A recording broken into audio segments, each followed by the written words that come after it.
이 시간 은혜 받으실 하나님의 말씀은 야고보서 1장 2절에서 8절의 말씀입니다. 야고보서 1장 2절에서 8절의 말씀을 다 같이 합독하시겠습니다.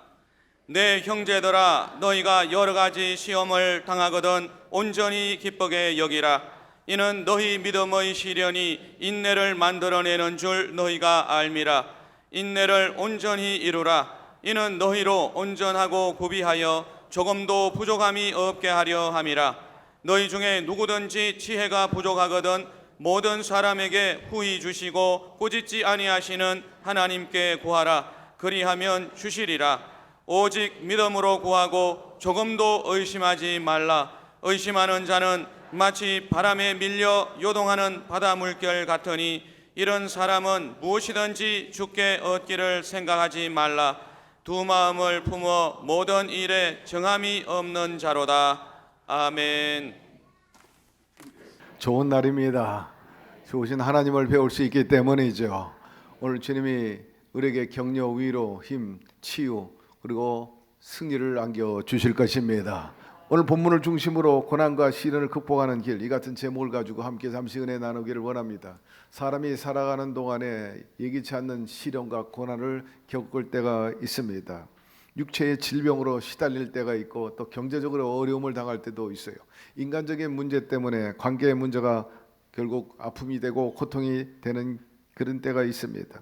육신의 삶에 닥치는 시련도 있고 또 정신적으로 또 영적으로 시련을 겪을 때도 있어요. 육신적으로 만사가 형통하고 또 풍요하다 할지라도 여러분 나가 끼고 또 귀신이 장난하면요 여러 가지 불행한 일이 많이 생기게 되는 것을 알 수가 있습니다. 사탄의 시험에 넘어가 믿음을 잃어버린 사람도 있고 주님을 떠나서 세상에서 방황하는 사람도 있어요. 여러분 우리도 마찬가지인데 이러한 시련과 역경이 다가올 때 어떻게 극복하고 어떻게 승리할 수 있을까요? 오늘 이에 대해서 살펴보면서 여러분이 현재 겪고 있는 그 고난과 시련을 넉넉히 이기며 살게 되기를 바랍니다. 성경은 우리에게 첫째로 말씀하시기를 시험을 만나거든 온전히 기쁘게 여기라 말씀하셨어요. 시험을 만나거든 온전히 기쁘게 여기라. 이해할 수 없는 그런 말씀입니다. 어려운 말씀이에요. 왜 시련을 기뻐해야 하는가? 이에 대해서 저는 5가지로 간단하게 여러분들에게 설명합니다. 첫째로 고난과 시련이 하나님의 사랑을 깨달을 수 있기 때문입니다. 아이가 잘못하면 부모가 회초리를 들어요. 그것은 아이를 사랑하기 때문이지 망가지고 미워하기 때문은 결코 아닌 것입니다. 하나님의 형상대로 지음받은 인간으로서 온전히 살아가고 남에게 피해를 주지 않고 공동체에 유익을 되는 그런 삶을 살도록 하기 위해서 훈육하는 겁니다. 오늘날 많은 사회에 병리적인 현상이 있고 문제를 이야기하는 사람들 보면 대동소이합니다. 한마디로 말해서 교육이 부재예요. 인성이 부족합니다. 그리고 지성도 부족하고 상식 바뀌고 막 무식하고 막대 먹고 영성도 마찬가지인 것입니다. 그래서 성경은 우리에게 이렇게 가르칩니다. 내 아들아 야훼 징계를 경히 여기지 말라. 그 꾸지람을 싫어하지 말라. 대저 야훼께서 그 사랑하시는 자를 징계하시기를 마치 아비가 그 기뻐하는 아들을 징계함과 같이 하시느니라 하였습니다. 우리를 깨닫게 하시고 또 올바로 살게 하시고 안정적으로 편안하게 주님의 복을 누리며 살 수 있도록 하기 위해서 주님께서는 우리를 교육하고 시련을 주시는 것입니다. 사랑하기 때문에 그래요. 그리고 믿음을 단련시키기 위해서 시련을 주십니다. 아브라함이 그랬어요. 독자 이삭을 내게 바쳐라. 그것도 피를 흘리고 각을 떠가지고 태워서 번제로 올리라. 여러분 시험 고난 중에 이 같은 시련이 어디 있습니까? 이보다 험한 그런 고난이 어디 있겠습니까? 하나님은 그 시험을 통해 아브라함이 변화돼야 된다는 것을 생각하기 때문에 있죠. 그래서 시험을 줬는데 이 시험을 통해서 알게 된 것은 아브라함이 독자 이삭 정말 눈에 넣어도 아프지 않는 그런 소중한 아들이지만 그 아들보다는 하나님을 더 사랑한다는 것을 입증해 보인 겁니다. 그것은 좋으신 하나님 아버지에 대한 깊은 이해가 있었기 때문에 그가 믿기는 우리 인간의 생사 화복은 다 그분께 달려있기 때문에 살리기도 하고 죽이기도 하시고, 성경에 보니까 아브라함이 하나님께 이삭을 드리면 도로 살려주실 것을 믿었느니라. 놀라운 믿음인 것입니다. 주님께서 당신을 사랑하는 것을 알고 그 믿음을 보시고 너는 믿음의 조상이라 영웅적인 칭호를 주었습니다. 그리고 복의 근원이 되리라. 이처럼 하나님께서는 우리의 믿음을 한 단계 올려놓기 위해서 시련을 주십니다. 이것은 너희 믿음의 시련이 불로 단련하여도 없어질 금보다 훨씬 더 귀하여 예수 그리스도께서 나타나실 때 칭찬과 존귀와 영광으로 드러나게 하려 함이라 하였습니다. 성숙한 믿음, 단련된 믿음이 주님을 기쁘게 해드리고 칭찬과 더불어서 상급받을 수 있는데, 여러분의 믿음이 날마다 좋아지게 되기를 바랍니다. 믿음의 이 연단은 세 번째로 거듭 인생을 배우게 합니다. 더 성장하게 합니다. 실력이, 그리고 성도가 신앙 잘하는 데 있어서 저절로 되지 않아요. 저는 2부 예배 끝난 다음에 고등부에 가가지고 이번에 수능볼, 이번 목요일이 수능의 날이라 다 일일이 머리 손얹고 안수해 주었어요. 그동안 나름대로 3년 혹은 6년 때로는 1년 열심히 혼신의 힘을 다해서 준비했을 겁니다. 공부를 많이 하면은 많이 한 대로, 적게 하면 적게 한 대로 아마 결과가 나올 것임에 분명해요. 그게 만고의 진리요 법칙인 것입니다. 그러나 하나님의 세계는 초월적인 그런 역사를 베풀어요. 인간은 다 원하는데도 이루지 못하고 얻지 못하고 누리지 못하며 살지만 그 한계를 알기 때문에 우리가 하나님께 기도하고 또 도움을 구하는 거예요. 여러분, 우리 주님께서는 사람으로는 할 수 없을 때 그분은 다 하실 수 있습니다. 그러므로 한계를 뛰어넘어서 우리를 도와주시는 거예요. 홍해수 가르는데 인간의 힘이 아닙니다. 하나님이 그리 하셨습니다. 여리고성도 인간의 힘으로 무너뜨린 게 아니라 난공불락의 그 단단한 성을 주님께서는 간단하게 해결한 것을 우리가 알 수가 있습니다. 믿음을 받은 후에 여러 가지 시련과 고난이 당하는 경우도 있지만 더욱 확실히 알고 깨닫게 하기 위해서 주님께서는 그 시험의 관문을 통과하도록 하시는 거죠. 그래서 다윗은 말했습니다. 고난 당하기 전에 내가 길을 잃었사오나 이제는 주의 말씀을 지키나이다. 많은 사람들이 십자가의 도에 대해서 믿지 않아요. 따르지 않아요. 뭐라고 말씀합니까? 멸망하는 짐승과 같다 그러지. 깨닫지 못하면 제대로 올바로 살지 않아요. 깨닫지 못하기 때문에 이 사회에 많은 문제가 나오고 병리 현상을 일으키는 것 아니겠습니까?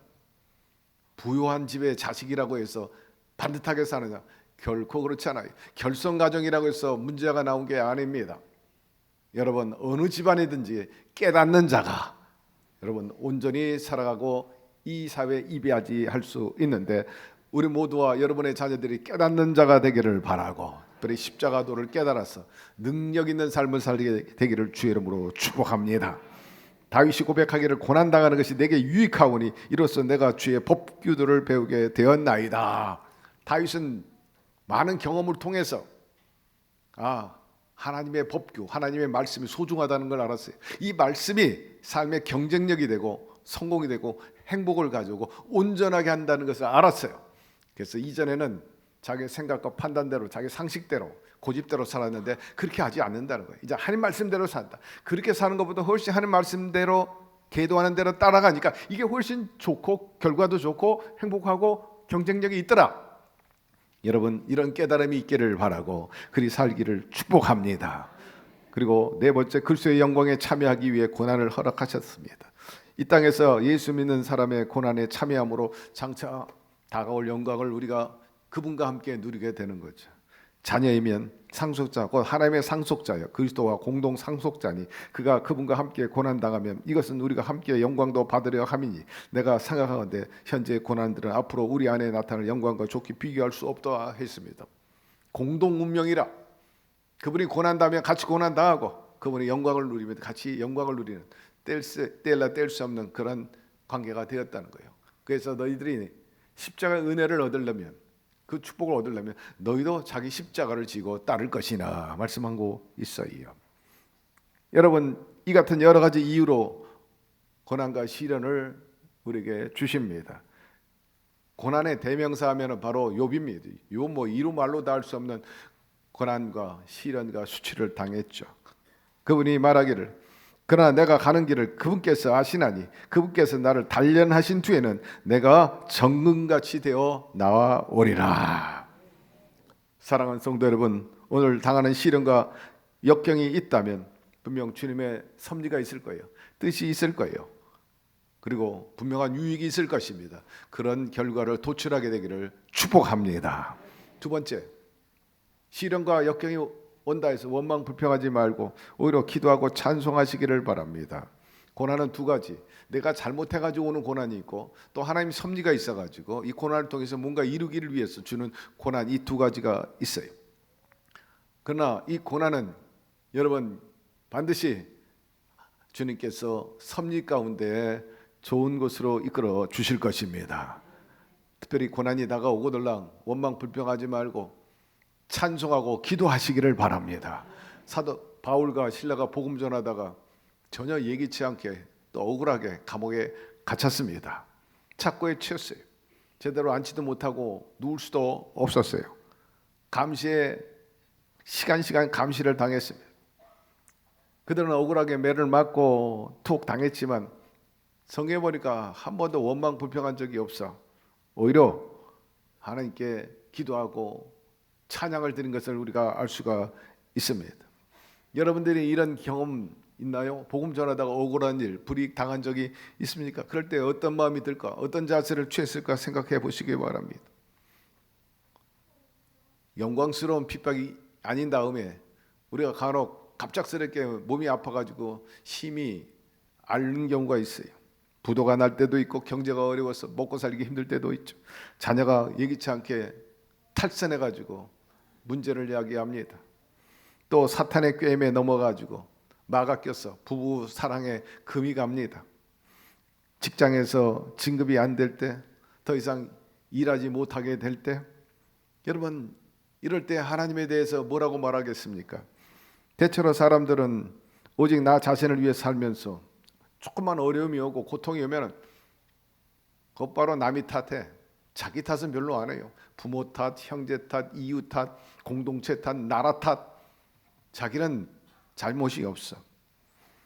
여러분 이럴 때일수록 먼저 내 자신을 살펴보게 되기를 바랍니다. 그리고 여기서 깨닫는 지혜가 필요해요. 미국 수영계에 영웅이 하나 있어요. 올림픽에서 3관왕을 했습니다. 금메달을 3번이나 땄는데 짐 베이커입니다. 그런데 이 사람이 수영을 이제 그만두게 되니까 굉장히 우울함에 빠졌고 인기가 뭐 하늘 치솟듯 했는데 이제는 인기가 한량없이 추락을 하게 됩니다. 별로 재미도 없고 살만 또 안 나고 옛날처럼 그래 환호를 받지도 못해요. 그런 어느 날 어머니가 얘야 그렇게 생각하지 말고 교회 다녀라. 예수 믿어라. 우리 예수는 역전의 예수님이다. 그 말에 이 짐 베이커가 예 알겠습니다. 이렇게 순응하면 좋을 텐데 화를 버럭 냅니다. 예수는 무슨 예수. 그리고 문을 박차고 집 밖으로 뛰쳐나갑니다. 아무 갈 데도 없어. 그가 갈 곳은 수영장밖에 없어요. 그래서 수영장을 찾아가니까 어두컴컴합니다. 그럼에도 불구하고 수영장에 물이 있는데 그 달빛이 환하게 비쳐요. 그는 옷을 벗고 높은 다이빙대에 올라가가지고 두 팔을 쫙 펼립니다. 그래도 내가 사랑하는 것은 이 다이빙, 수영이지. 그리고 야심차게 뛰어내리려고 그러는데 흠칫 놀랐죠. 달빛에 비치는 그 물을 보니까 수영장을 보니까 양팔을 벌리는 예수님이 보인 거예요. 자기 모습이 예수님처럼 보인 거예요. 에라이, 아니 왜 내가 이렇게 싫어한 예수가 여기 와 있느냐고 기분 나쁘다고. 그래서 뛰어내릴 것을 포기하고 수영이나 하자 하고 수영장 이제 내려와 가지고 들어가려 발목을 딱 내는데 깜짝 놀랐어. 아이 실색했어요.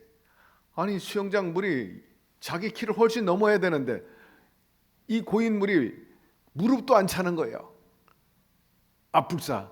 내가 뛰어들었으면 높은 5층 정도의 높이에서 뛰어들었으면 완전히 자기 몸이 완전히 부스러지고 가루가 되고 박살났을 것이다. 그것을 본 다음에 정신이 아찔한 거예요. 야, 어머니의 기도와 섭리가 있는가 보다. 하필 여기서 예수님이 나한테 보였냐. 그때 깊이 회개하고 반성하고 삶의 방향 태도를 180도로 바꿨어요. 그리고 성경이 유명한 그 말씀을 늘 철학처럼 삼았죠. 고난이 너에게 유익이니라. 그래서 이 사람은 복음을 전하면서 선교사로서의 남은 생애를 보낸 것을 우리 짐 베이커라는 사람을 통해서 알 수가 있어요. 거듭 강조합니다. 자기 잘못으로 고난이 오는 경우도 있고 하나님의 섭리로 인해서 고난이 올 때도 있는데 이것을 잘 극복하면 축복의 인생이 됩니다. 따라서 여러분, 고난이 찾아왔다고 원망 불평하지 말고 기도하고 찬송함으로 이겨나가는 여러분 되기를 축복합니다. 믿음의 시련은 결코 낭비가 아니야. 인내를 가져옵니다. 너희 믿음의 단련이 인내를 이룬 줄 너희가 아니냐. 환난은 인내를, 인내는 연나를 소망을 이루는 줄 알미로다라고 말씀하고 있으므로 믿는 자는 역시 시련이 오지만 그런 때일수록 다시 한번 여러분들이 단련되고 또 털을 굳건히 함으로 인해 가지고 하나님의 영광스러운 도구가 되기를 주의 이름으로 축원합니다. 세 번째, 선을 이루실 것이라는 믿음과 비전을 가져야 돼요. 고난과 시련을 축복과 은혜로 바꿔 주실 것이다. 결과가 반드시 좋게 하실 것이다. 이것으로 망하지 않게 해 주실 것이다. 그런 절대 믿음과 긍정과 희망으로 맞서게 되기를 바랍니다. 내게 바라시는 뜻이 있을 것이다. 그 뜻을 발견하고 깨닫고 하나님께서 인도하시면 반드시 하나님께서 합력해서 선을 이룰 것이라는 그런 믿음과 기대를 가지고 나가면 여러분의 기대와 믿음대로 이루어 주십니다. 사도행전 16장에 보니까 사도 바울이 마음의 소원이 아시아로 가서 복음을 전하고 싶어서 발걸음을 옮겼는데 갑자기 환상이 나타나가지고 마게도냐 사람이 와서 우리를 도우라 합니다. 배후에 성령이 역사하신 거예요. 우리 성령님은 아시아보다는 저 유럽을 향해 나가기를 원하셨던 겁니다. 그래서 순종하고 바울이 마게도냐로 들어갑니다. 그게 첫 번째 관문이요, 도신 빌립보 도시에 도착했는데 뜻밖의 한 여성 믿음의 사람을 만났는데 그가 바로 루디아입니다. 이 루디아를 만남으로 인해 루디아 집이 교회가 되고 그 집이 교회가 된 그곳이 마게도냐 유럽 선교의 전처 기지가 된 것을 알 수가 있죠. 성령께서는 바울이 개인 전도보다는 우선 공동체 이루기를 원하셨던 것을 나중에 알게 되었어요. 좀 더 체계적으로 기도로 후하는 교회가 필요하다. 바울에게 있어서는 백그라운드가 필요한데 이 루디아하고 많은 여성들이 그 강가에서 늘 기도 모임을 했는데 우연찮게 하나님의 섭리 안에서 그들을 만나게 해가지고 기도의 동력자가 되고 그 여성들을 상대로 해가지고 루디아 집에서 성경을 가르치다가 나중에 교회를 이루게 됐어요. 그 자연히 그 교회는 기도하는 교회였습니다. 뿐만 아니라 기도하고 또 주님의 뜻인 복음 전파, 선교, 전도를 위해서 선교 자금이 마련되고 특별히 선교하다가 지치고 힘들면 쉬고 또 안식년을 보낼 수 있는 그 공동체 세우기 위해서 바울 선교 방향을 우리 성령께서는 빌립보로 이끌어 주신 거죠.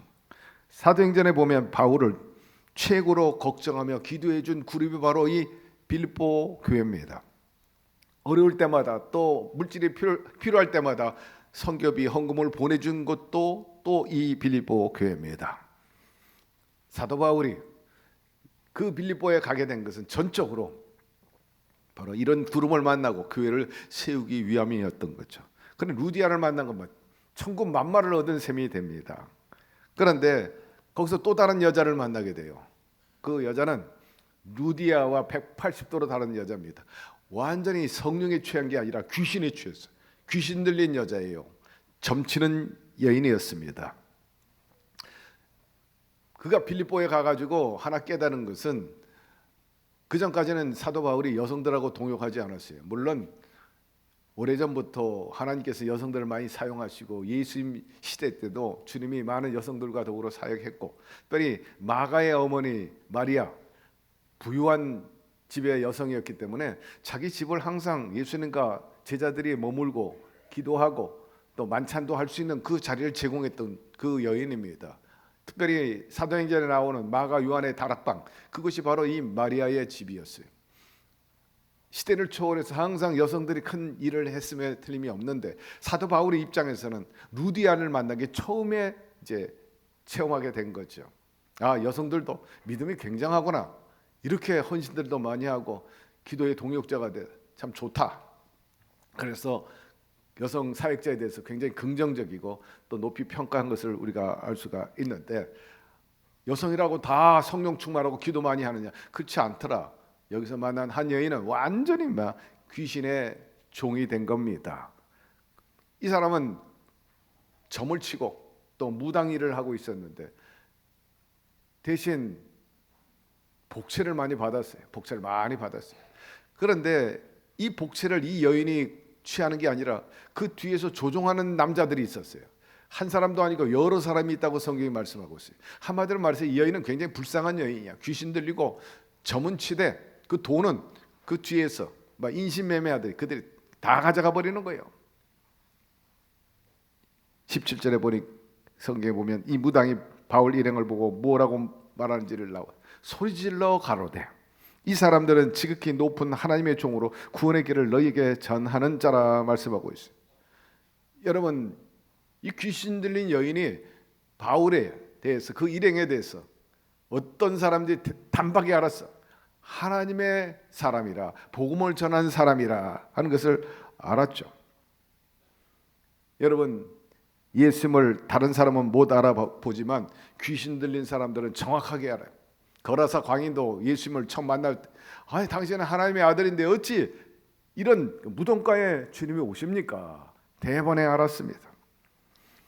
귀신들이 나가며 소리질러 가르되 당신은 하나님의 아들입니다 라고 말했습니다.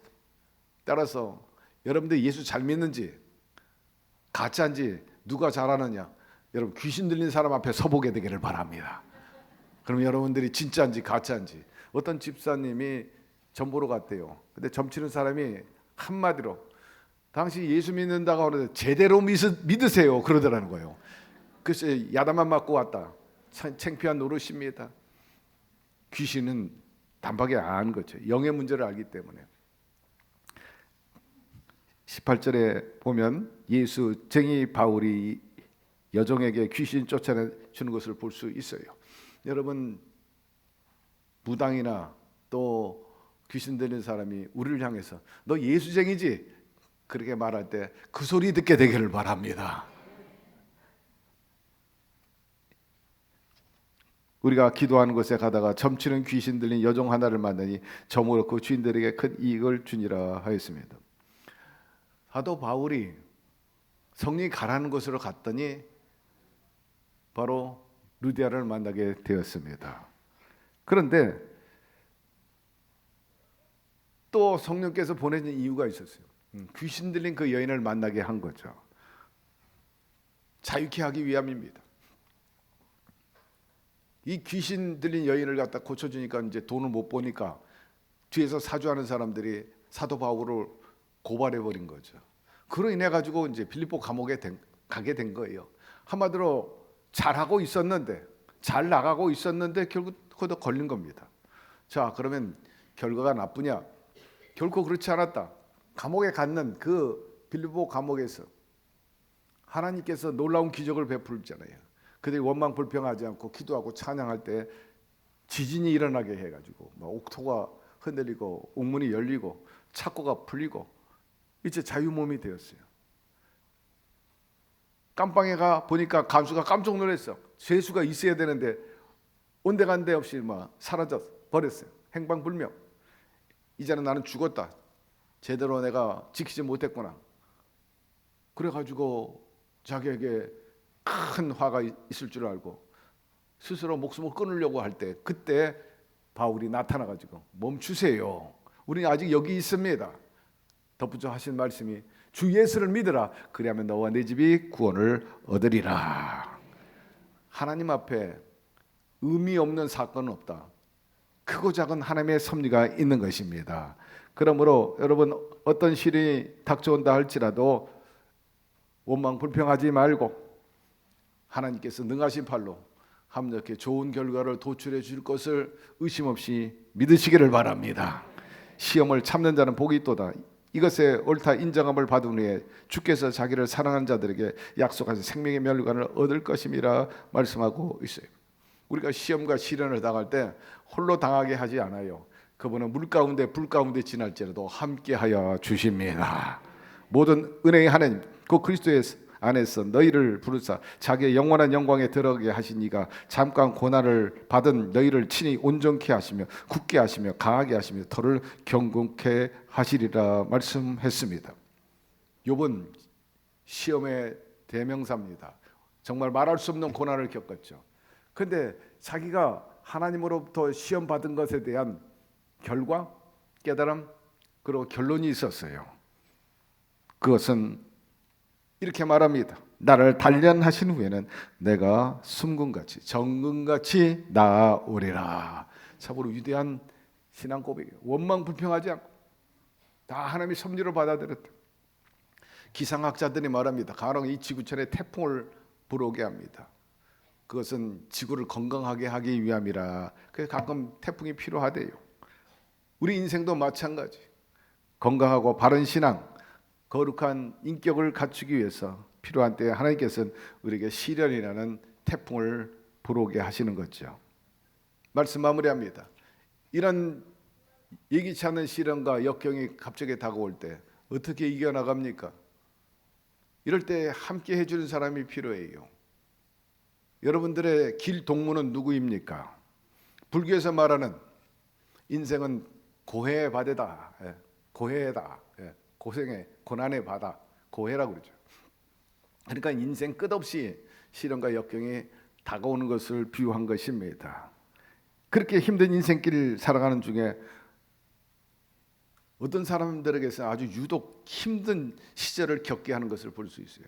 예기치 않게 사고를 당해가지고 다리가 부러졌어요. 기부스하고 있어요. 걷기가 굉장히 불편하고 어려워요. 잠도 제대로 못 자.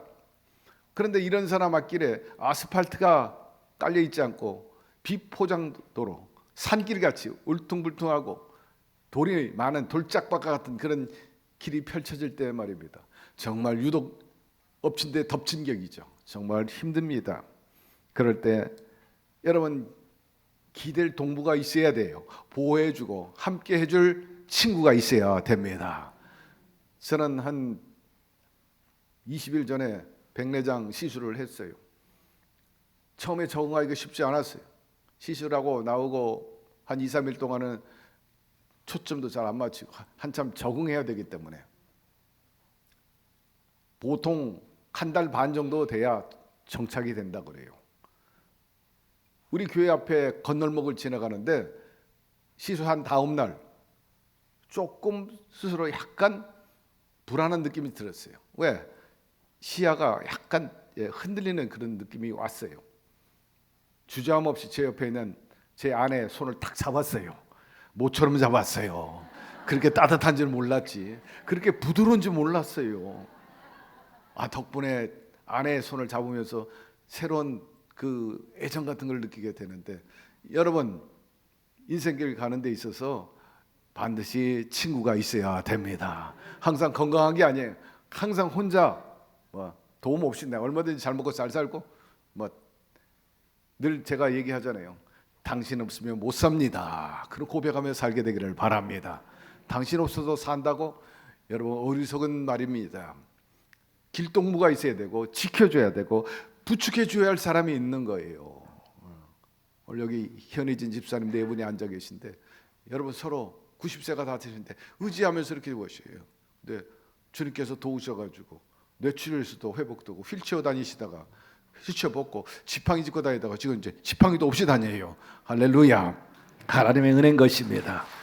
여러분 두 어르신이 손을 잡고 이렇게 교회 출입하고 또 만난 것도 사 잡수시고 그런 것을 볼 때 얼마나 감사한지 모르는 것입니다. 일본의 여성 작가 유명한 아야코 얘기 여러분 아시죠? 소설 빙점으로 세계적으로 알려진 사람이고 한국에서도 빙점이란 드라마가 방영된 적이 있어요. 그녀의 기념관에 가보면은 200권이 넘는 그분이 쓴 책들이 전시되어 있고 빙점도 이렇게 전시되어 있는데 그분의 일생을 보면 평생 병투병하다 가신 분이에요. 24살 때 13년 동안 폐결핵으로 병원 생활도 하고 77세까지 사셨는데 척추병, 직장암, 파킨슨병, 난치병과 평생을 싸워온 분입니다. 그럼에도 불구하고 그녀는 병으로 잃은 것은 건강뿐 신앙도 얻었고 소중한 남편도 얻고 소설 쓰는 즐거움도 있었다. 좋은 점 나쁜 점을 얘기할 때 건강 하나 잃긴 했지만 그러나 소중한 주님을 얻었고 그 다음에 남편도 얻고 소설도 쓰면서 명성을 얻었다 기뻐했습니다. 예수 믿고 난 다음에 이 즐거움을, 기쁨을, 행복을 남에게 나눠주기 위해서 열심히 글을 써가지고 전도하기도 했죠. 자신이 투병하면서 병으로 절망의 늪에 빠진 다른 사람들에게 말했어요. 검은 구름주에는 반드시 태양이 빛나고 있다. 그러면서 복음의 희망을 전했죠. 그는 마침내 폐결핵이 나았어요. 그리고 하나님께서 귀한 선물을 줬는데 남편을 만나게 된 겁니다. 같이 행복하게 살면서 변두리에 가게를 차리면서 밤에는 열심히 이제 글을 쓰고 책을 만들었습니다. 그 후에 계속 다친 병들과 싸우면서 그 남편과 함께 매일같이 성경을 읽고 성경을 직접 쓰기도 하고 함께 기도했어요. 병을 앓으면서도 하나님의 사랑을 전하는 글을 쓰며 그리스도의 은혜를 증가하며 살았던 거죠. 그가 결론적으로 내가 아프지 않았다면 결코 주님을 만날 수 없을 것입니다. 내가 아프지 않았다면 성전에 교회에 나가지도 않았을 겁니다. 내가 아프지 않았다면 기도도 하지 않았을 거고 아프지 않았다면 내가 이 예수 그리스도를 복음을 전하지도 않았을 것입니다. 그렇습니다. 이 미우라 아야코의 진정한 길동무는 예수 그리스도였던 것입니다. 마찬가지로 우리 사랑하는 성도 여러분, 시험과 역경이 다가올 때 우리를 홀로 내버려 두지 않고 우리 길동무가 되시는 주님이 여러분 곁에 계심을 다시 한번 발견하게 되기를 바랍니다. 요셉이 종살이 할 때 감옥에 갔을 때도 또 다니엘이 사자굴에 들어갔을 때도 이스라엘 백성들이 홍해수 앞에서 진퇴 유곡에 빠졌을 때도 다윗이 20년 동안 쫓겨 다닐 때도 홀로 내버려 두지 않고 항상 동행하시면서 물 가운데 불 가운데 지날지라도 해를 받지 않고 건져 주신 것처럼 저와 여러분을 건져 주실 것입니다. 말씀을 마치면서 고난에 대한 이야기 하나 간략하게 하고 마치려고 합니다. 담금질 그리고 무두질 들어보셨죠? 무두질이란 뭡니까? 뻣뻣한 가죽을 계속해서 때려가지고 방망이해가지고 아주 부들부들한 그 가죽으로 만들어가지고 이것을 무두질이라고 그래요. 담금질 이거는 뜨거운 불에 쇠를 넣는 거죠. 녹슨 쇠 아주 힘이 없는 강하지 않는 그런 쇠를 단단하게 만드는 것. 이 두드림 그리고 이 담금질이 없으면 결코 온전한 물건이나 인생이 되지 못한다는 거죠. 따라서 여러분 현재의 고난과 시련을 믿음과 희망으로 견뎌내고 말씀 그대로 정금같이 나오게 되기를 바랍니다. 주님과 함께 하심으로 그분의 도움을 받아가지고 여러분의 인생이 빛나기를 바라고 정금같이 보석 있게 가치 있게 의미 있게 사는 우리 모두가 되기를 주의 이름으로 축원합니다. 하나님 아버지 오늘 말씀을 통해서 이제 깨닫고 다시 한번 새롭게 하시니 감사드립니다. 믿음의 선진들이 어떻게 함으로 인해서 시련과 그 역경을 극복하고 승리의 삶을 살았는지에 대해서 말씀해 주셨는데 그 정명교사 우리도 따르게 하여 주시고 배우게 하시고 행하게 하여 주옵시고 사랑하는 자 그 뜻대로 부르심을 입은 자들에게는 모든 것이 우연이 아니고 의미가 있고 합력의 선을 이루신다 하였으므로 우리도 주님과 인생 동행하면서 늘 승리하고 우리의 신앙과 삶의 터전이 더 굳건해지고 반석에 서고 주께 영광을 돌리고 칭찬과 상급받으며 살게 하여 주시옵소서. 예수님의 이름으로 기도드리옵나이다. 아멘.